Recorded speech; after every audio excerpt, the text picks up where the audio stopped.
chard. They've started to eat the peppers. They're starting to eat some of the melons, watermelon and sweet melon. They've not really gone for the squash yet, but this should be my secret weapon. So today, I'm going to be talking about what we put into our garden. As most of you have seen from my videos, I like to garden as organic as possible. I don't like to use chemicals, and I definitely don't like to use pesticides. I know some people do, some people don't mind.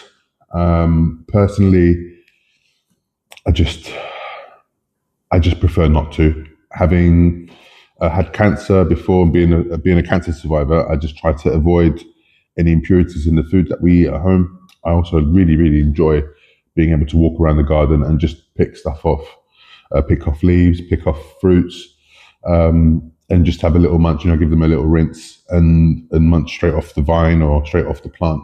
So I try to be as natural and as organic as possible. So today what I'd like to do is just really talk about what I use in the garden and something new that I'm going to be using, which I've never used before. I actually received it last week and I still haven't taken it out of the bag because I wanted to kind of do an unboxing here. So the main thing for me, the biggest problem I have, or historically that I've had, has been aphids and leaf miners. Biggest problem. Secondary to that was I had the beetle larvae eating the roots of the plants. So that was a big headache for me the first year or two. Since making my own compost and using vermicompost, the nematodes kind of handle that. But I was introduced to this bottle here. This is called Neem Raj. It's 100% organic, and it just has a few ingredients, which is neem oil, 60% neem oil, 25% karanja oil, and then an emulsifier, which is a polysorbate natural product, 15%. And that's really just to bind everything together and let it stick to the leaves, because as you know, straight as a foliar. This is supposed to help against crickets, caterpillars, leaf miners, aphids, whitefly, blackfly. But the problem is it hasn't really had any effect on the caterpillars. And I'll splice in some video here. You can see even if you miss 1 week, the leaf miners get back active again. I was traveling. I missed the week of spraying. It got super bad. But the caterpillars and like these little, they're not even slugs. They're little slug-like creatures that have just decimated my cauliflowers and my broccoli. Like the brassicas have just gone ham on them, which has been terrible, So, but generally this is a really good spray for me. It usually works quite well. The other problem I have in my garden is a lot of people I know have issues with nitrogen.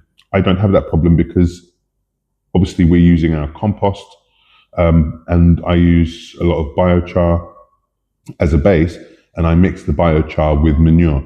So fresh manure mixed with biochar, that nitrogen gets sucked in and held in the biochar and readily available for it. What I don't have is I don't have enough potassium and phosphorus. So even though I'm using compost for my garden as the base layer, and even though we are using food scraps in our compost, it's not sufficient enough in some of the beds, especially my tomatoes and cucumbers. They're growing amazingly healthy, green, tall, and they're flowered, but they're not producing enough flowers, they're not producing enough fruit. So that's a problem with potassium and sulfur. So this I've been using for a couple of years. This giant, again, obviously people use whatever they use within the countries that they are. Obviously us being in the Middle East, just where you see a lot of Arabic writing on them in Dubai, these are the things that I can get locally. I prefer to stay as local as possible. So this just comes from down the road. This is 45% phosphorus and 55% potassium. One of these bottles, it lasts me for a couple of years. That's really good. And it's super cheap. It's like maybe not even $20. And then this I've not used before. This is a polysulfide. So again, this is sulfur 35%, and potassium 40%. So I'm going to try this year, see how that gets on. I usually use in my beds, just as a conditioner, I use a lot of like fish emulsion, and I know it doesn't have a lot of nitrogen, which is good, but it also doesn't have a lot of potassium, which again I don't really.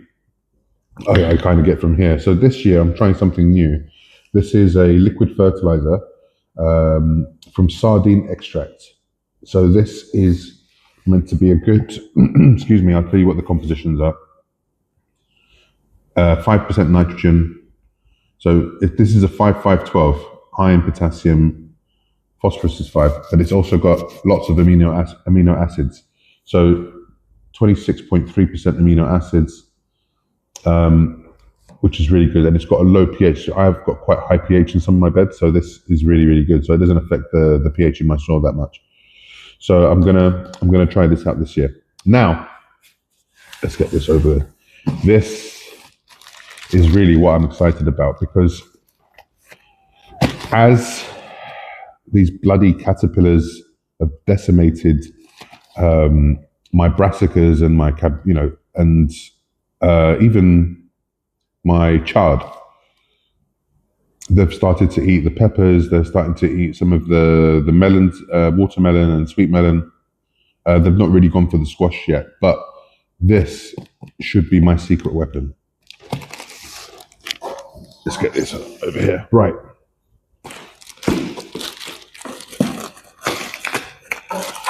So I've been obviously looking for natural ways to deter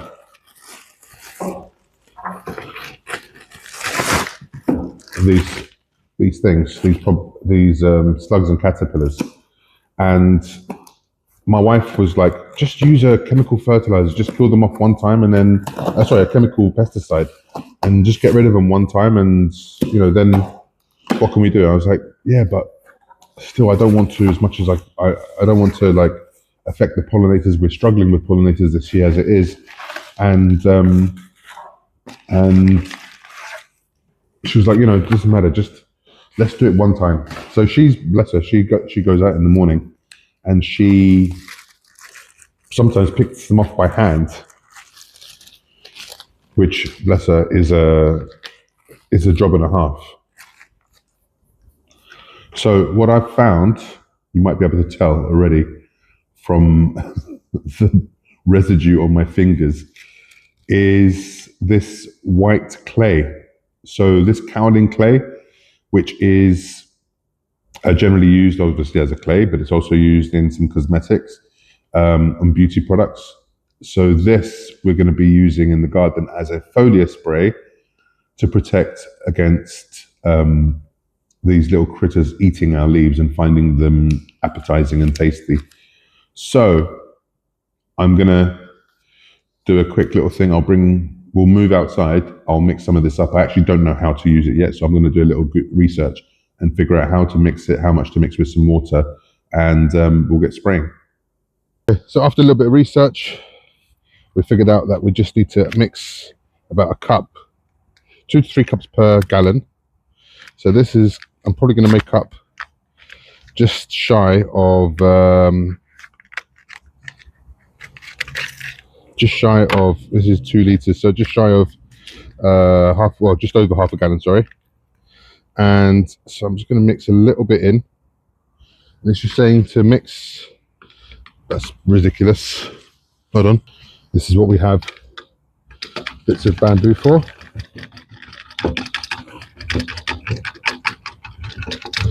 It's saying add a little bit of just use a little bit of the water, and then add a little bit of a time, agitate,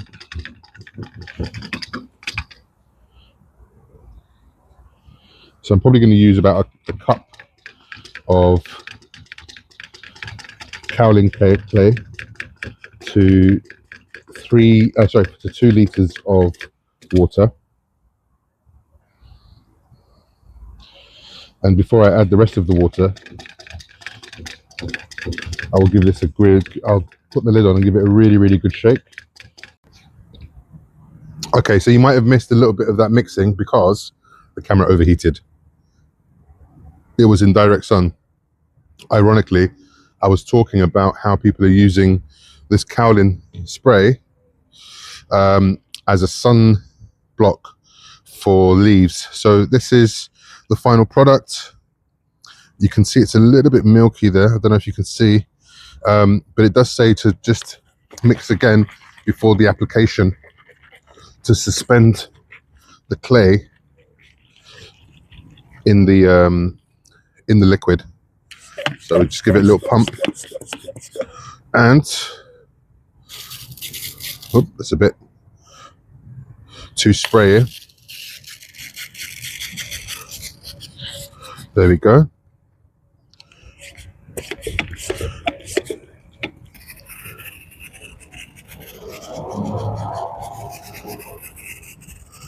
And this doesn't affect the fruit. It doesn't affect the leaves. The pollinators can still come in. It's just, as it's quite full.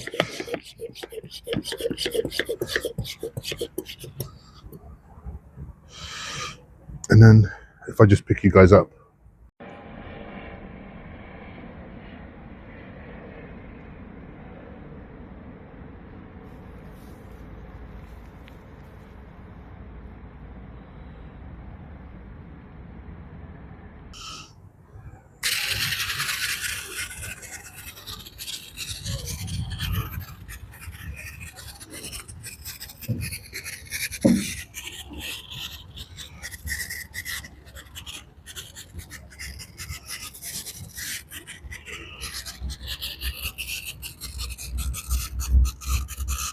Try and get underneath all these.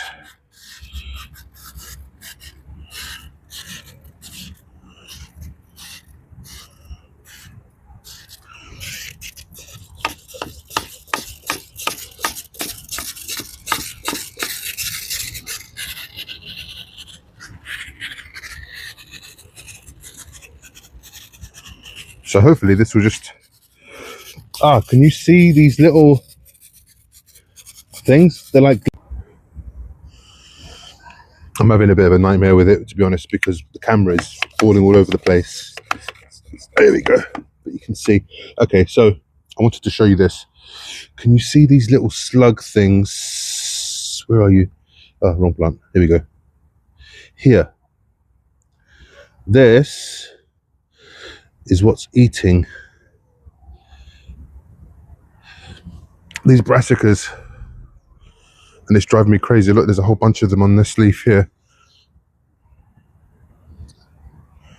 They're killing me. Okay, so we're done. It wasn't difficult. What I did find though is I should have probably mixed or shook the mixture a little bit better, because towards the end it was clogging up the spray bottle. So I just had to take it apart, take all the, wash it and rinse it all out, and put the pressure washer through the nozzles and everything to get it working again. So that's one thing. But it hasn't come out too bad. Let's take a look.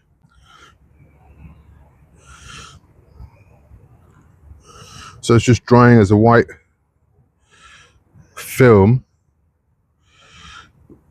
over the leaves, which will hopefully stop making these appetizing for the leaf miners and those little bugs, because I really don't want to have them on my plants as they grow and as they're going to start to flower and form fruit and form heads. I just don't want them in the garden, to be honest. So the less they can reproduce here, the better for me, because obviously once they stop reproducing in the garden, they'll just die out, and good riddance. But yeah, thanks guys for watching. As always, you know what to do. Show your boy some love.